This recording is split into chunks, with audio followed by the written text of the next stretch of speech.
আপনি যত ধরনের আইন কানুন করেন at the end of the day আমরা যদি সেলফ রেগুলেট করতে না শিখি কোনো ধরনের ওভারসাইট আপনাকে কতক্ষণ চেক অ্যান্ড ব্যালেন্সের মধ্যে রাখবে।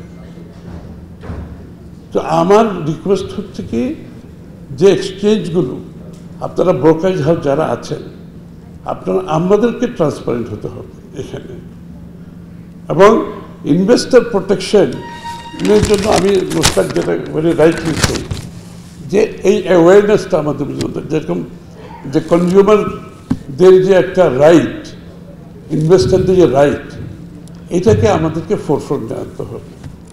This is a balancing factor.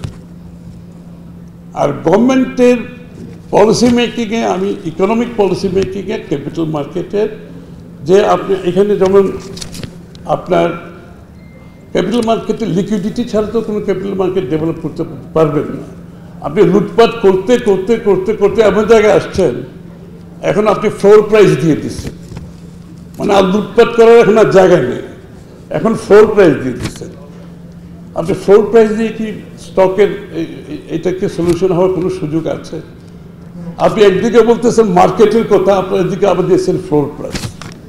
আপনি মার্কেটকে অপারেট করতে দিচ্ছেন না, কিন্তু market must determine the price of the stock.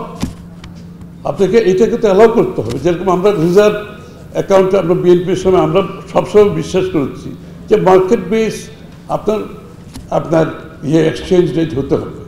At the end of the day আপনি যদি মার্কেট ডিস্টর্শন করতে যান, this will come back to bite you, এটা আপনাকে খেতে আসবে আসতে। So leave it to the market.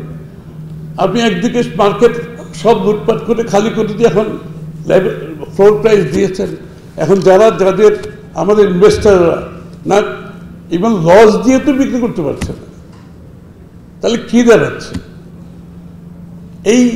তারপর ধরেন আমাদের আরো কতগুলো কোম্পানি যেগুলো শাটডাউন হয়ে যাচ্ছে, বন্ধ হয়ে যাচ্ছে, এখানে তাদের বেলা আপনি কি চিন্তা আছে?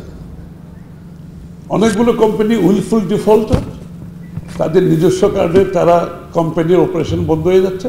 অনেকগুলো কোম্পানি কিন্তু গভর্নমেন্ট পলিসির জন্য হচ্ছে, বিভিন্ন সার্কামস্টেন্সেসের জন্য হচ্ছে, কোভিডের সময় হয়েছে, বিভিন্ন কারণে হয়েছে।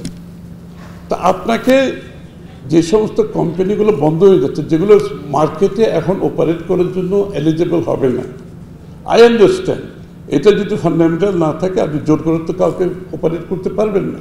তাহলে এদের জন্য তো একটা আপনাকে জায়গা করতে হবে, একটা অল্টারনেটিভ বিজনেস প্ল্যাটফর্ম আপনাকে দিতে হবে। এবং আমি পার্সোনালি মনে করি এই অল্টারনেটিভ মার্কেট প্ল্যাটফর্মটা দেওয়া উচিত এই কারণে যাতে এই কোম্পানিগুলোর টেক ওভার ওনারশিপ চেঞ্জ করার একটা মার্কেটের সুযোগ থাকে।